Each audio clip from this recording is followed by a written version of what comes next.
Então nós temos o assunto da eletrodinâmica, certo? Bom, o que é eletrodinâmica? O assunto anterior era eletrostática, eletrocarga e estática, carga parada. Agora nós temos a eletrodinâmica, ou seja, a carga em movimento. Quando as cargas estão em movimento, nos vem à cabeça o que nós chamamos de corrente elétrica. Mas nem sempre carga em movimento é uma corrente elétrica. Percebam o seguinte, se eu pegar um pedaço de fio, pedacinho de fio, de cobre, ele é formado por átomos de cobre. E dentro dos átomos de cobre tem os elétrons se movimentando. E não existe corrente elétrica. Então, na realidade, para ser uma corrente elétrica, tem que ter um movimento ordenado. Essa palavra é importante aqui, movimento ordenado de cargas elétricas. Imagine o calçadão da sua cidade, não nessa época de coronavírus, né, mas na época normal. As pessoas andam de qualquer jeito dentro do calçadão. Isso não seria uma corrente elétrica, está todo mundo se movimentando, não está caracterizando um movimento ordenado. Agora imagina uma procissão passando pelo calçadão da cidade de vocês. Daí tu vai perceber que tem um fluxo de pessoas, tem uma corrente de fé passando ali no calçadão. Tá? Então tem que ter um movimento ordenado. Então para mim forçar as cargas a andarem no movimento, eu preciso de uma força eletromotriz, que a gente vai ver mais adiante. Tá? Nesse momento a gente vai chamar de diferença de potencial, que era um termo que a gente já vinha tratando. Então a corrente elétrica acontece, um movimento ordenado de cargas elétricas, quando submetido a uma DDP, diferença de potencial. Que a partir daqui a gente vai falar muitas vezes de tensão elétrica. Eu tenho o hábito de chamar de DDP, tá? Mas o termo mais usado na eletrodinâmica é tensão elétrica, voltagem, tá? Força eletromotriz mais adiante. Então aqui eu tenho um condutor, eu ligo esse condutor no terminal positivo e no terminal negativo de uma DDP, de uma tensão elétrica, que é representada pela letra U. Onde é que é isso na prática? Onde é que eu tenho a diferença de potencial para ter uma corrente elétrica? Eu tenho nas baterias e nas pilhas. Baterias e pilhas. Por exemplo, o celular está funcionando. O meu celular tem uma bateria, certo? Se eu tirar, arrancar a bateria, o celular não vai funcionar. Por quê? Porque não vai circular corrente elétrica lá dentro. Tá? Então, a DDP são baterias e pilhas. Daí vem a pergunta, pode ser uma tomada? Pode. Na tomada a gente tem diferença de potencial. Aqui em Rio Grande a diferença de potencial é 127 volts, que a gente chama de 110. Pelotas e Santa Maria, 220 volts. Só que a tensão das tomadas é uma tensão alternada. E a gente vai trabalhar só com tensão contínua na parte de física. Então, toda vez que aparecer ali é 12 volts, 24 volts, é tudo como se fosse contínua. Tudo tem positivo e negativo para nós, tá? Então a gente pode observar que numa bateria, numa bateria de automóvel, vai ter o terminalzinho positivo e o terminalzinho negativo. Daí pega uma pilha do controle remoto na casa de vocês, quando vão trocar as pilhas, vocês vão ver aqui uma pilha que tem a parte positiva e tem a parte negativa da pilha também. Então a gente consegue observar isso, positivo e negativo. No momento que eu largo o positivo de um lado e o negativo do outro, os elétrons são quem se movimentam. Preste bem atenção que aqui vai ter uma pegadinha, os elétrons é quem se movimentam. Então quando eu largo o positivo aqui, os elétrons vão ser atraídos. Claro que lá na química vocês aprendem, não são todos os elétrons. São os elétrons da última camada, que estão mais fracamente atraídos pelo núcleo. São chamados na física de elétrons livres. Então os elétrons livres são atraídos para cá e surge uma corrente que a gente vai representar pela letra I, daqui a pouco a gente vai ver isso aqui, de intensidade de corrente. Então existe um sentido de corrente que é o real. O real é o que realmente acontece. Só que na época que estava se estudando isso, não se sabia, não se conhecia o modelo atômico de hoje. Então, o que se fez? Ah, tem cargas elétricas, tá? São positivas ou negativas? Os cientistas não sabiam. Então, eles convencionaram. Erraram, né? Mas às vezes chamaram dessa maneira. Convencionou que eram as cargas positivas que se movimentavam. Então, tu ligava o positivo aqui, o negativo aqui, as cargas positivas eram atraídas para o lado negativo. Surgia um fluxo de corrente, né? Que é a corrente convencional. Esta corrente convencional, ela bate com o campo elétrico. Nós já vimos lá na eletrostática que campo elétrico sempre é do mais para o menos. Olha lá, eu tenho um campo elétrico, sempre de mais para menos, tá? Bom, o sentido da corrente eu já falei, aqui eu coloco no quadro. Sentido da corrente, quando é que vai ser o sentido real? Pensa assim, o que realmente se movimenta? São os elétrons. Então, o sentido real é o movimento das cargas negativas. E o sentido convencional é o que os cientistas lá chutaram, né? É o movimento das cargas positivas. A física vai usar o sentido convencional. O aluno vai perguntar assim, pô, mas por que não usa o certo mesmo? É porque se desenvolveu toda a teoria com esse sentido convencional. Hoje nós sabemos que são os elétrons que se movimentam, mas está toda a teoria feita como se fosse um movimento de cargas positivas. Então, na prática é o seguinte, tu vai ter um circuito elétrico aqui qualquer, tá? Eu vou fazer um circuitinho qualquer aqui que não interessa, e tu vais ter aqui a DDP, ó, tu vais ter aqui a DDP, ó, que é essa simbologia aqui que nós já vimos, ó. Eu tenho um U aqui, ó, a DDP. Aqui é o terminalzinho positivo e aqui o terminalzinho negativo. Tu vai fazer um movimento de mais para menos, tá? Então, no circuito elétrico, tens lá a DDP, tu vai botar de mais para menos, tu está considerando o sentido convencional. Bom, como calcular o valor dessa corrente elétrica? Você deve perceber na casa de vocês que o fiozinho do abajur é um fio fino. E o fio do chuveiro, quando vocês vão tomar banho, é um fio mais grosso. Por que isso acontece ter um fio fino e ter um fio grosso? Justamente pelo fato de o abajur passar poucas cargas elétricas e no chuveiro passar muitas cargas elétricas. Daí o fio tem que ser maior. É como numa avenida. Se eu tenho uma rua estreita, passam poucos carros. Agora, se eu tenho uma avenida bem larga, tem várias faixas, vai passar vários automóveis ao mesmo tempo. Então, nós sabemos que numa avenida a intensidade de automóveis que passa é maior do que numa rua estreita. E por que numa avenida a intensidade é maior do que numa rua estreita? Porque a intensidade vai depender da quantidade. Se eu pego uma avenida que passam muitos automóveis, pega Santa Maria, Avenida Medianeira, em Pelotas, Avenida Bento, a gente percebe que tem muito fluxo, passa muita quantidade de automóveis, por isso que a intensidade ela é alta. Em compensação, passa muitos carros em poucos tempos. Então imagina o pessoal aí de Santa Maria, eu ir lá para Medianeira e o pessoal de Pelotas ir lá para Bento, que são avenidas semelhantes entre as duas cidades. E eu penso assim, ó, vou contar 100 automóveis. Eu vou lá, 1, 2, 3, 4, eu vou contar 100 rapidamente, no horário de pico principalmente.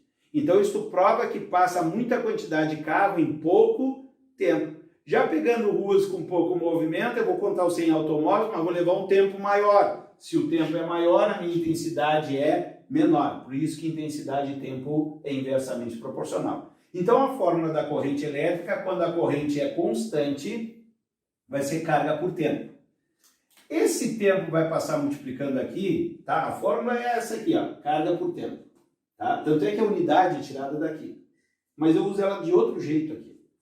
Ó, a carga está aqui, esse tempo aqui passa multiplicando I, eu fico que Q igual a T vezes I. Então a fórmula fica kit, Q igual a T vezes I. Lá na eletrostática, nós vimos que a carga elétrica também era N vezes E. E eu vou repetir aqui o T de novo. Ó. A carga é T vezes I. Bom, carga elétrica é algo muito pequeno, que nem aqueles apartamentos bem pequenininhos. Então fica a dica. Como é que é o nome daqueles apartamentos bem pequenininhos? Kitnet.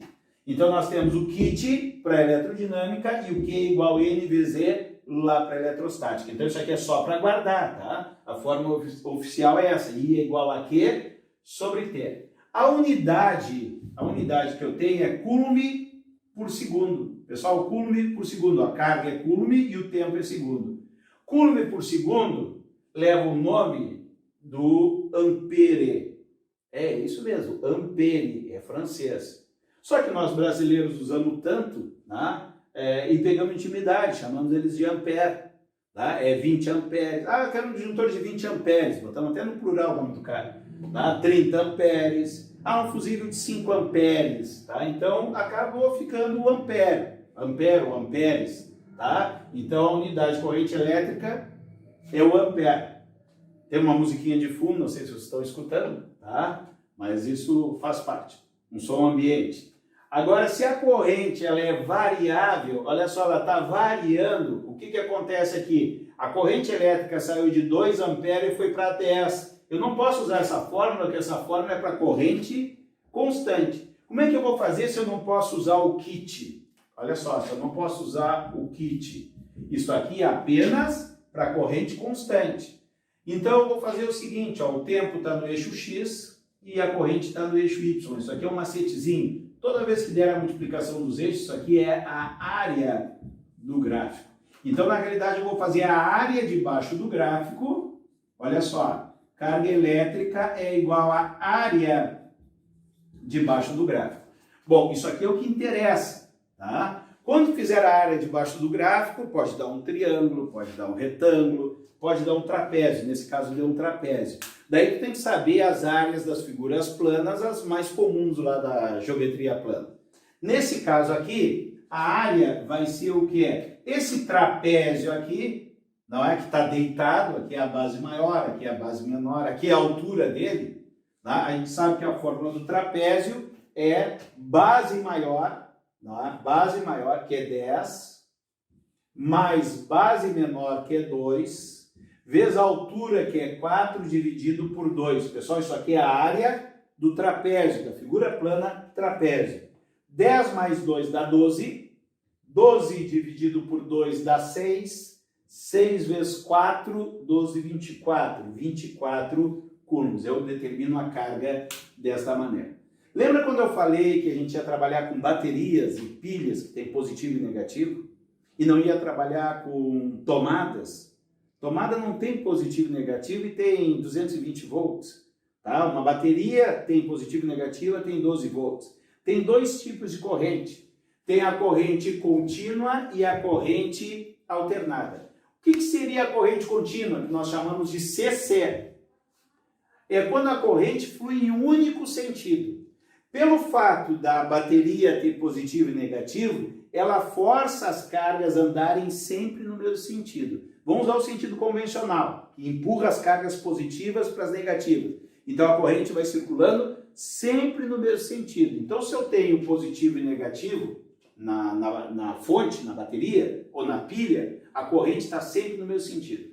Bom, o que os livros de física trazem e eu me preocupo muito com isso? Traz só esse gráfico aqui. Ó.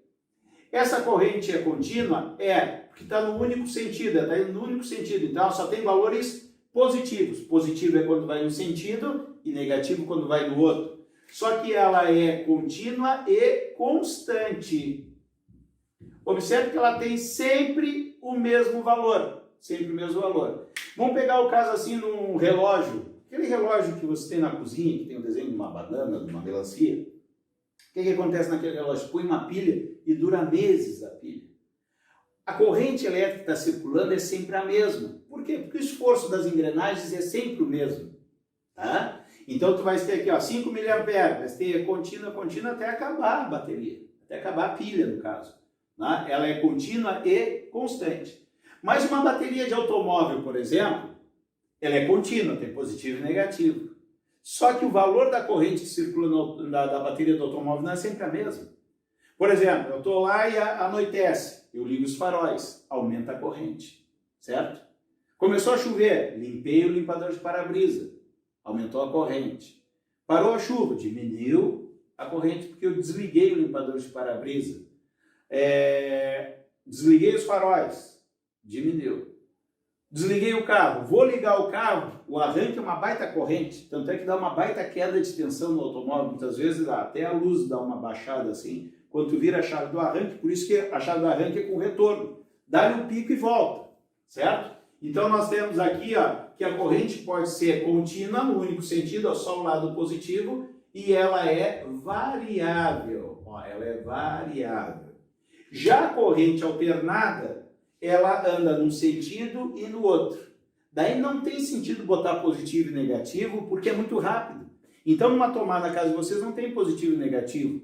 Por quê? Porque a corrente está oscilando. Uma hora positivo, uma hora indo no sentido, e outra hora negativo, que ela está indo no sentido contrário. Só que isso acontece de uma maneira muito rápida, muito rápida. Observe que a corrente passa pelos valores de zero. e tu não vê um aparelho desligar. Por quê? Porque no Brasil isso acontece 60 vezes por segundo, porque a frequência no Brasil é de 60 Hz.